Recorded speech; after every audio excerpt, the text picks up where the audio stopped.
a universidade.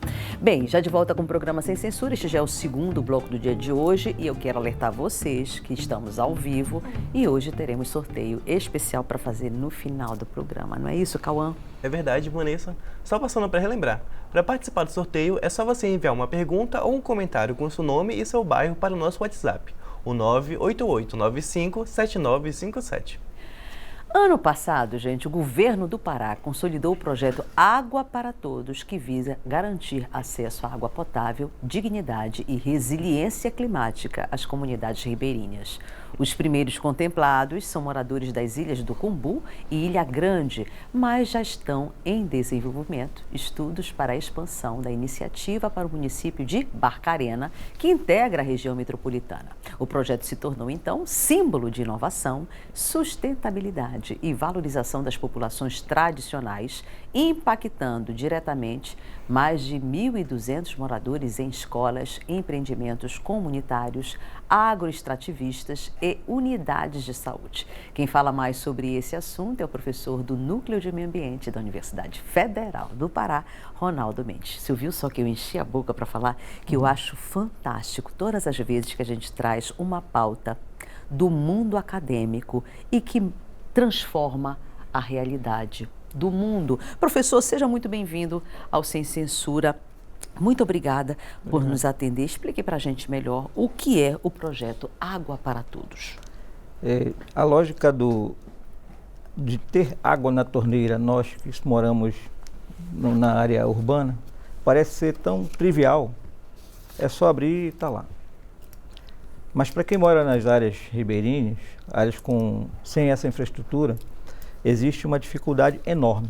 Sim. Isso, aí, especialmente quando nós falamos de água potável, que é para ingerir, preparar alimento, enfim.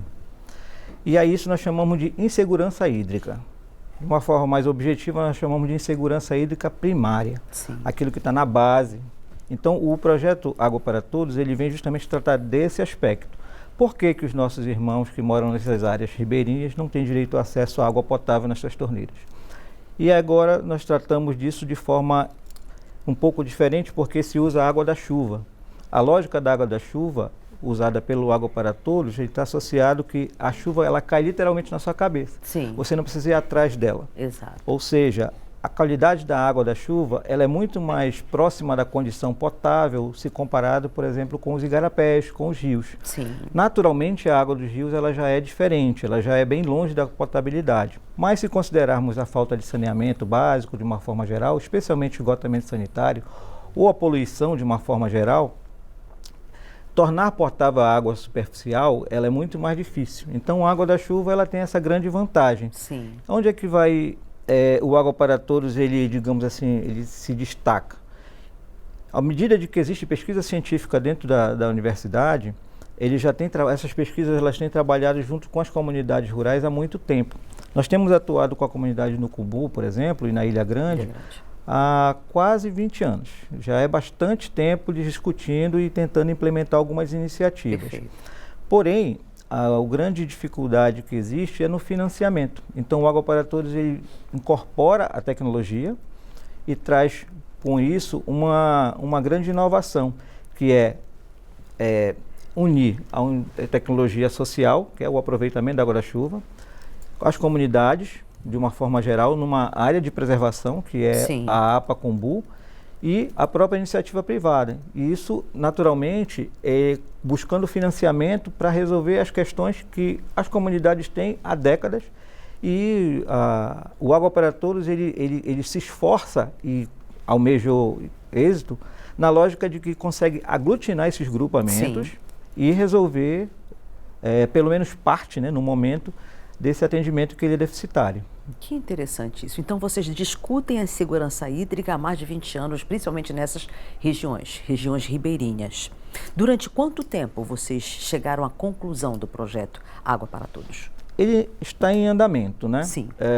Ele não é concluso ainda?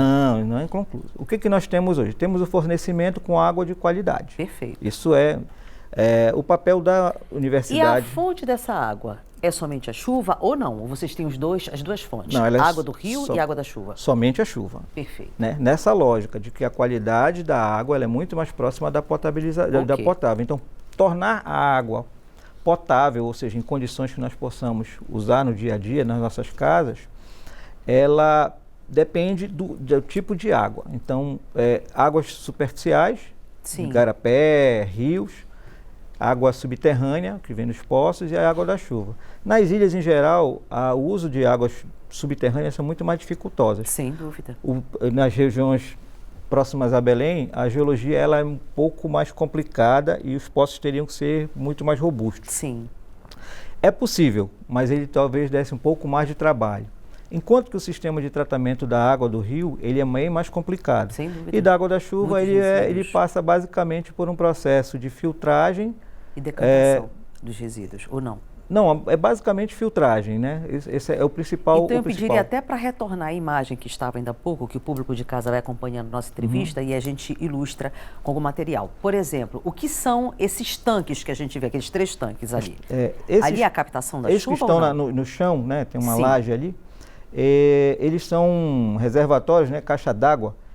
Uma caixa d'água como outra qualquer, tá? Ok. A diferença é que eles foram projetados para que, se vier, como essa é uma área que alaga, se vier uma enchente, enfim, um período que é agora como nós estamos, Sim. que lá esse momento está bem alagado, Exato.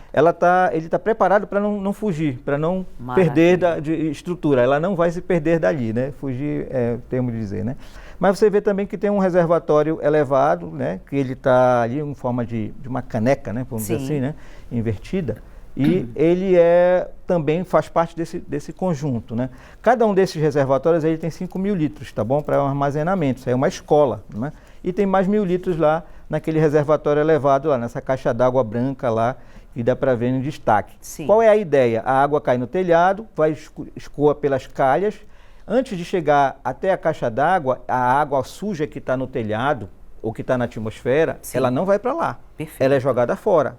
Quando ela é jogada fora, ou seja, o que passa para direto, depois que essa água é descartada, o que passa para a caixa d'água, ela já está com uma qualidade muito melhor do que a água que cairia se não fosse isso. Então, esse sistema de que nós chamamos de descarte do 1º milímetro da água da chuva, ou desvio da água do 1º milímetro da água da chuva, ele vai fazer com que a qualidade da água já chegue em condições muito mais satisfatórias do que se não tivesse esse procedimento. Perfeito. Depois ela passa por um sistema de tratamento e que não passa, é um sistema de tratamento que não usa química, não usa nenhum produto químico. Maravilha. De tal forma que não passa nem vírus nesse sistema. Não vai ter como afetar a saúde das pessoas, né?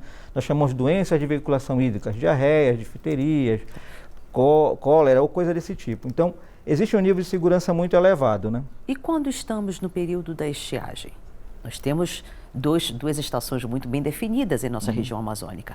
O inverno amazônico e o verão amazônico. O inverno que chove todo dia, o dia todo, né? Se bem que não está mais assim, né? A crise climática mudou, né? Essa filosofia.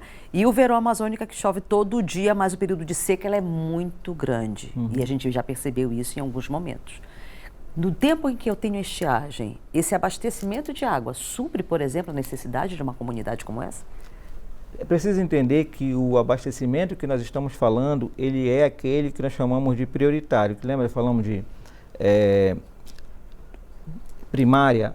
Quando você pensa na resiliência, você pensa o seguinte, que as pessoas não podem perecer como doenças, não pode deixar de ter água para preparar sua comida e beber água. Então, a gente está falando aqui da segurança hídrica primária. Seria ideal que o abastecimento de água fornecido por esse sistema atendesse a todos os usos da casa. Mas ele não vai ser para isso. Perfeito. Tá? Por quê? Porque nós vamos ter essa limitação do tamanho dos reservatórios. Senão nós teríamos que ter reservatórios muito, muito maiores. Pronto. Esses volumes, eles atendem certamente a esses usos que nós estamos mencionando. Beber e preparar alimento. Ele é para essa segurança hídrica primária. O projeto Água para Todos, ele é focado nesta atenção. Pronto. Né? A infraestrutura que precisaria para atender todos os usos seria bem maior. Então, eu tenho uma pesquisa científica que foi abraçada pelo poder público e pela iniciativa privada também. Explique isso melhor para a gente. É importante dizer que a SEMAS, a Secretaria Estadual de Meio Ambiente, Clima e Sustentabilidade, ela usa os conhecimentos das universidades justamente para implementar política pública, ou seja, aquilo que vai resolver o problema das comunidades. Sim. Nesse caso, é uma área de preservação ambiental, ou seja, é uma área de interesse da própria SEMAS. Total. Existe a própria interação com outros organismos do Estado, como é o caso do IDEFLOR, que é o gestor, que faz parte dessa organização da gestão do território Sim. da APA do Cumbu. E também, como existe uma interação de empresas privadas que querem fazer ações em favor do ESG, né, as ações voltadas às questões ambientais que são prioritárias na visão da própria empresa, Sim.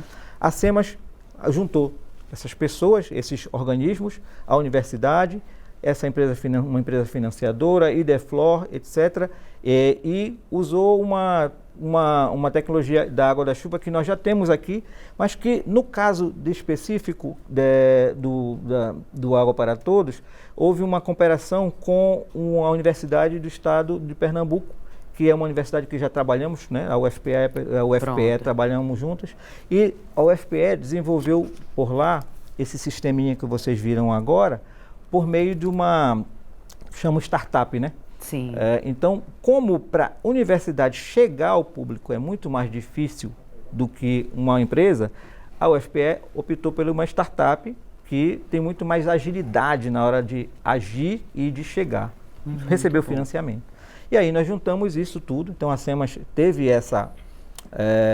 essa compreensão de que fazer por meio dessa startup o processo, vocês entendem, gastar dinheiro. Exato. É um protocolo. Total. E o tempo da comunidade não é o tempo do governo, que não é o tempo da universidade. Exato. Então, essa foi a estrutura que foi organizada. A pesquisa científica ela chega Isso. e ela é implementada a partir de um protocolo de governança que a SEMAS capitaneia e consegue chegar até esse público que está envolvido agora. Excelente. Pergunta do público. A Alessandra, do Tapanã, ela pergunta se, mesmo com todos esses cuidados, a água da chuva pode ser bebida. Ela é exatamente esses cuidados que nós estamos falando, exatamente para ela poder ser bebida. Sim. Tem mais pergunta aí? Sim. Vamos lá, continue. A Aline Miranda, do Jurunas, ela pergunta se existe a possibilidade de solicitar a instalação desses equipamentos em alguma região que tem dificuldade com água potável, além dos locais que vocês já atendem. Olha só, todo mundo já é interessado em levar essa tecnologia para outros municípios. A ideia é que esse tipo de iniciativa ele viabilize não só a divulgação, é o caso que nós estamos fazendo aqui, Sim. e tentando compartilhar o conhecimento, mas também buscar expansão do financiamento. Perfeito. Então, a ideia da política pública, ela em geral, ela esbarra nesse tipo de financiamento. Lembrando que esse nosso exemplo, ele é uma parceria público-privada. Com certeza. Né? Seria que nós poderíamos almejar que o poder público conseguisse recurso para tudo? Seria. Mas nós sabemos que as políticas públicas elas também têm seus limites financeiros. Então, o que importa hoje é entender, hoje já é uma realidade e a expansão deve vir a partir de agora, é o que se espera, né? Inclusive para esses territórios que os ouvintes estão nos acompanhando, também gostariam que tivesse. Então, vamos recapitular. Por enquanto, é um projeto que está em segmento nas ilhas do Cumbu e Ilha Grande, né? Ilha Cumbu e Ilha Grande, e vai se expandir o quê? Para o município de Barcarena? A pretensão inicial é para o município de Barcarena, mas existe também estudos, por exemplo, Marajó. Pronto, Na região maravilha. de Marajó. Pergunta do público. O Nilson Almeida, da Terra Firme, ele pergunta qual é o feedback dos contemplados pelo Água para Todos. Muito boa pergunta. Nós temos a seguinte etapa, né? Houve a instalação e existe já a ingestão da água de forma plena. Só que isso não acabou porque a nossa compreensão técnico-científica é de que você bebe a água, mas qual é o efeito disso sobre você? Sim. Inicialmente, a recepção tem sido muito boa. Só para lembrar, esses sistemas eles foram instalados em escolas, em um restaurante da Ilha do Cumbu, né, de uma residente, de uma organização não governamental que vincula mulheres que se organizam em favor de produção extrativista local. Também um empreendimento que trata de turismo, de turismo ecológico, e também uma universidade básica de saúde, além das escolas que já foi mencionado. Perfeito. É importante dizer isso porque são características muito próximas, muito particulares. Esqueci de dizer, a fábrica onde tem a fábrica de chocolate também recebeu, esse empreendimento também recebeu. Por que é importante dizer isso? Porque quando nós trabalhamos com essa ideia do aproveitamento da água da chuva por meio da tecnologia social, a gente vai tentar abarcar grupos muito grandes, né? Ok. A repercussão hoje ela tem sido muito positiva. Por coincidência, hoje nós estamos fazendo atividade de educação, que nós fazemos todos os meses, né? A universidade ela vai 2 dias por mês, pelo menos, para essas áreas, para coletar água, saber se ela é potável e está indo tudo bem, e também para discutir com as pessoas que estão recebendo como que elas estão usando a água, se a água se está atendendo, se não está, em qual é o nível de dificuldade de operação, e fazer a instrução também. Então, esse é um protocolo. Isso vai durar durante 1 ano, tá? Já temos com o terceiro mês, e isso deve levar 12 meses, será 1 ano de atividade. A universidade está conduzindo essa ação. Então, vamos lá, repetindo a pergunta da nossa telespectadora ainda há pouco, a Aline Miranda, do Jurunas. Muito obrigada pela audiência, viu, meu amor? Para quem não lembra, a Aline Miranda era a nossa co-apresentadora, garota cor-de-rosa, que a gente sente uma falta danada dela aqui. Saudade de você, meu amor.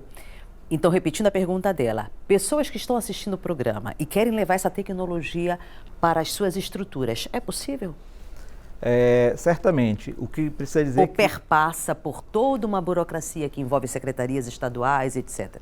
O financiamento é que é aquela questão. E a política pública, ela não Mas é se algo... eu quero financiar, por exemplo, eu quero trazer um tanque com esse tipo de tecnologia, eu posso? Não, certamente. Inclusive, existem sistemas muito mais simples do que essa forma. Existem diversas, na verdade, tecnologias. Sim. Essa foi a que nós entendemos que foi a mais adequada para o contexto. Significa dizer que, certamente, qualquer pessoa que tenha interesse vai poder fazer uso sim. Na dinâmica, como é que o NUMA, que é o Núcleo de Meio Ambiente da UFPA, monitora a qualidade desta água? Basicamente por meio da... Bem, existe a coleta da água, né? Existe todo um protocolo de coleta da água que precisa ser seguido para evitar contaminação ou qualquer forma inadequada. E isso é levado para um laboratório de tal forma que também segue uma série de protocolos. Sim. Nós vamos avaliar a qualidade da água de forma físico-quimicamente e também microbiologicamente. Ou seja, é uma avaliação completa para saber se ela está na condição potável, né? E até aqui a gente pode dizer afirmar que está indo tudo bem. Dentro do eixo da sustentabilidade, professor, de que forma o projeto contribui para a redução da emissão de gases de efeito estufa? De uma forma geral, qualquer ação ela vai estar vinculada ao consumo de alguma forma do combustível fóssil, tá? Sim. Qual é a ideia do Água para Todos? É que tente fugir disso. Então, a primeira lógica é solução baseada na natureza, ou seja, é a água que cai no outro dia. Sim. E estamos fazendo uso dela e tentando evitar o consumo de energia. Por exemplo, com o uso de bombas para transporte de água do rio. Isso já é uma coisa. Sim. Né? A outra é que nós usamos, e aí evita-se usar o bombeamento, do pequeno bombeamento que existe, do transporte da água, que é bem pequeno, ela se dá por meio de captação, a bomba que é usada por meio de captação de energia solar. Então nós evitamos, por exemplo, o uso de bombas que gastariam diesel, né? Outra coisa é que quando você usa a água do próprio lugar onde você está fazendo, você evita o deslocamento e também, de alguma forma, você incentiva essa compreensão sobre o uso baseado na natureza, a solução baseada na natureza, e isso divulga essa solução e acaba repercutindo como um modelo. É o que nós buscamos hoje. Então, a ideia de não usar combustível fóssil passa por aí. Excelente. Na sua avaliação e pela sua experiência, professor, de que maneira a água potável impulsiona a sociobioeconomia e o empreendedorismo local? O senhor falava ainda há pouco que a fábrica de chocolate, fábrica da Dona Nena? Exatamente. Pronto, o chocolate da Dona Nena também já usa a tecnologia. Exatamente. Entendemos que o empreendedor local, ele vai precisar do insumo água, né? Então, o restaurante, mesmo a empresa de turismo, enfim, a AME, né, que é a associação local das mulheres que estão trabalhando com aproveitamento da andiroba e outros. Todo mundo vai precisar de água de alguma forma. Então, a ideia de ter água potável por meio do projeto Água para Todos, né, capitaneada pela SEMAS, ela vai estar, no mínimo, né, para falar o mínimo, dando oportunidade que a água potável segura, né, ela vai ser esse insumo que vai permitir o desenvolvimento da tecnologia. E aí nós estamos falando agora só do empreendedorismo. Se nós formos repercutir isso do lado social, que também não deixa de estar vinculada à Sim. sustentabilidade, você vai usar a UBS, a Unidade Básica de Saúde, vai estar vinculada a também ter água potável, assim como as escolas. E aí, quando a gente fala 1.200 pessoas envolvidas, é porque você vai pegar aí um panorama muito grande a partir dos empreendimentos, também as escolas e a Unidade Básica de Saúde. Nosso tempo está quase chegando ao final, infelizmente. Quais são os principais desafios logísticos para levar esta tecnologia a áreas ainda mais remotas da Amazônia? Eu sempre penso que não há dificuldade que não possa ser superada nessa lógica de que... Intimista, que coisa boa. É muito porque, bom. Imagina, a gente está falando isso há 20 anos, Exatamente. né? E parece que às vezes a coisa dá uma empacada, dá um problema, mas estamos aí. Hoje está virando política pública, já existem as iniciativas, pior já estivemos. Exato. E é importante dizer que o secretário Rodolfo Zalu Bastos, ele tem essa compreensão. Não é um secretário que ele fica... deixa de ir aos locais e identificar. E essa identificação é positiva. Então, olha, aqui deu certo, aqui foi bem, agora vamos expandir. Então, a nossa perspectiva é essa, que o Estado do Pará, pelo menos o Estado do Pará, possa ser contemplado com um aporte de recurso financeiro que venha ao encontro de multiplicar isso, seja por meio de parceria público-privada, seja por outras formas de financiamento. Que maravilha, a gente poderia inventar no Sem Censura, aquele vou tirar o chapéu, que ideia maravilhosa, que projeto lindo. Parabéns. Imagina o coletivo que está por trás desse projeto Água para Todos. É muita gente, professor? Sim, temos os técnicos e estudantes e professores da universidade, temos os técnicos da própria SEMAS, que também fazem digamos assim, um corpo muito importante, porque isso ele é muito mais do que ciência e tecnologia.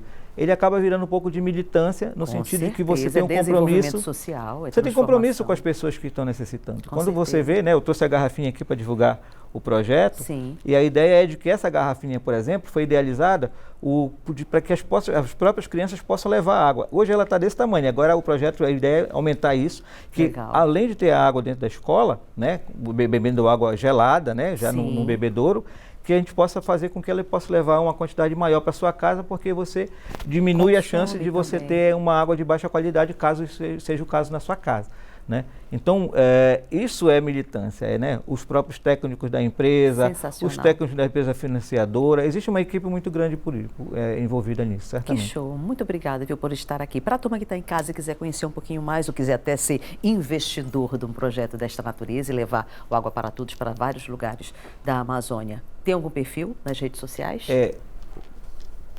Deixa eu ver se eu tenho a minha conta. Não tenho. Eu tenho aqui, já está na tela. Então, é o arroba Numa UFPA, para que as pronto. pessoas possam seguir. Tem também o arroba UFPA_oficial. Perfeito. Esse daí, projeto certamente, na íntegra. Quem quiser nos ajudar, quem quiser participar, colaborar, estamos sempre aí à disposição. E com compromisso realmente social, que é o papel da universidade, como sempre, não pode deixar de ser diferente. Que maravilha, um beijo no coração, viu? Parabéns. Obrigado. Vamos então a um breve intervalo, daqui a pouco a gente volta com mais Sem Censura Pará. Participe, viu? Tem sorteio daqui a pouco. Até já.